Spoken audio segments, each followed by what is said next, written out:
सीखेंगे मेंडलीय द्विसंकर क्रॉस के बारे में।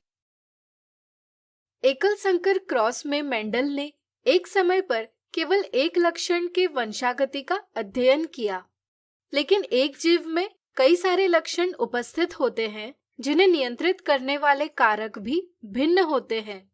इसलिए इन कारकों की वंशागति का एक दूसरे पर प्रभाव होने की संभावना भी होगी।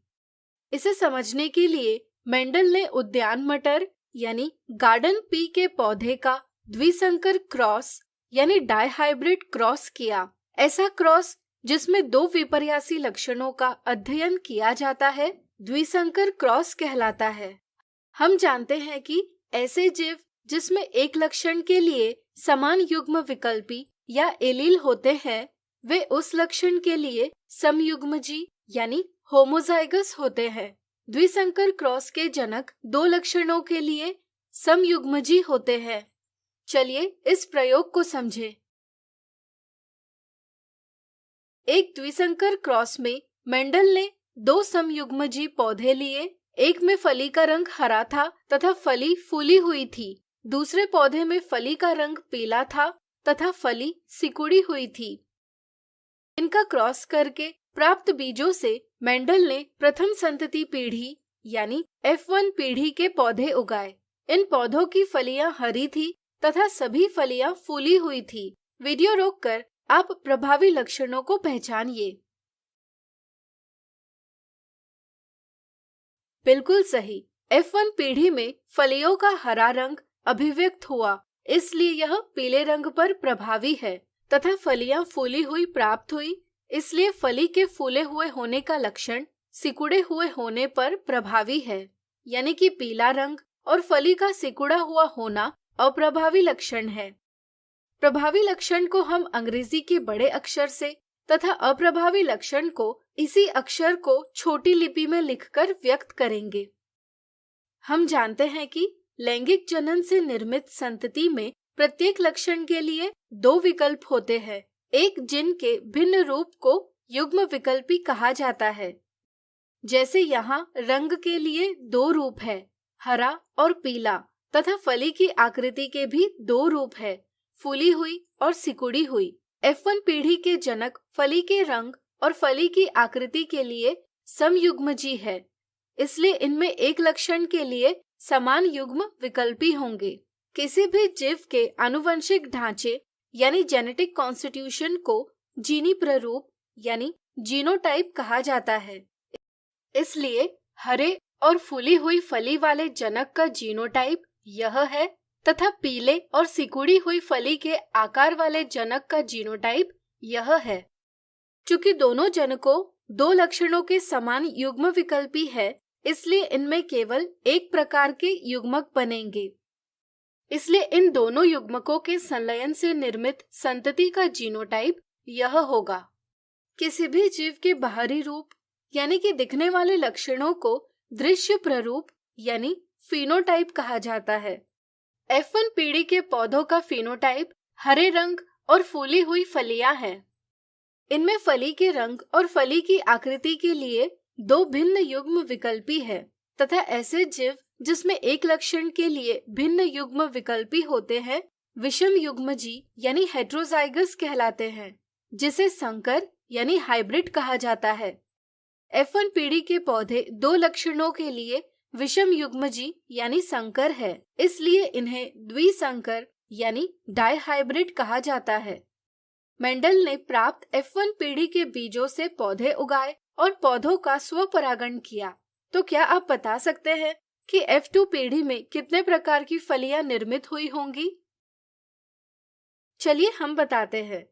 एकल संकर क्रॉस के आधार पर हम कह सकते हैं कि निर्मित F2 पीढ़ी की कुछ फलियां हरे रंग की और फूली हुई होंगी तथा कुछ फलियां पीले रंग की और सिकुड़ी हुई होंगी, परंतु F2 पीढ़ी में 4 प्रकार की फलियां निर्मित हुई। F2 पीढ़ी में रंग और आकार के विभिन्न संयोजन थे, जिसमें 2 संयोजन जनकों जैसे थे और 2 नए संयोजन थे। ये सभी फलियां 9:3:3:1 के अनुपात यानी रेशियो में प्रदर्शित हुई। इस अनुपात को द्विसंकर अनुपात कहा जाता है। मेंडल ने पाया कि जनक पीढ़ी में फूली हुई फली का रंग हरा था और सिकुड़ी हुई फली का रंग पीला था, लेकिन F2 पीढ़ी में ऐसी फलियां भी थी जो कि फूली हुई थी लेकिन उनका रंग पीला था। इसी तरह ऐसी फलियां भी थी जो सिकुड़ी हुई थी लेकिन उनका रंग हरा था। इससे यह पता चलता है कि फली के रंग और फली के आकार का एक दूसरे की वंशागति पर कोई प्रभाव नहीं हुआ, अर्थात फली के आकार और फली के रंग की वंशागति स्वतंत्र रूप से हुई है। इसके लिए अवश्य ही उन्हें नियंत्रित करने वाले कारकों का विसंयोजन स्वतंत्र रूप से हुआ होगा। इसी समझ के आधार पर मेंडल ने वंशागति का तीसरा नियम प्रस्तावित किया, जिसे हम स्वतंत्र अपव्यूहन नियम यानी लॉ ऑफ इंडिपेंडेंट असॉर्टमेंट कहते हैं। इसके अनुसार जब किसी संकर में विपर्यास लक्षणों के दो जोड़े लिए जाते हैं तो किसी एक जोड़े की वंशागति दूसरे जोड़े से स्वतंत्र होती है, या दूसरे शब्दों में जब किसी संकर में विपर्यास लक्षणों के दो जोड़े लिए जाते हैं तो कारकों के प्रत्येक जोड़े का अपव्यूहन स्वतंत्र रूप से होता है। चलिए इसे और अच्छे से समझें। यहाँ द्विसंकर पौधे का जीनोटाइप यह है। इस पौधे में युग्मकों के उत्पत्ति के समय युग्म विकल्पी यानी एलील का विसंयोजन इस प्रकार होगा कि प्रत्येक युग्मक प्रत्येक लक्षण के लिए केवल एक एलील प्राप्त करेगा। चूंकि यहाँ दो लक्षणों के लिए एलील उपस्थित है, इसलिए इनका अपव्यूहन स्वतंत्र रूप से होगा और हमें इस प्रकार युग्मक प्राप्त होंगे। यहाँ फली के हरे रंग का एलील 50% युग्मकों में है। इसी तरह फली के पीले रंग का एलील भी 50% युग्मकों में है।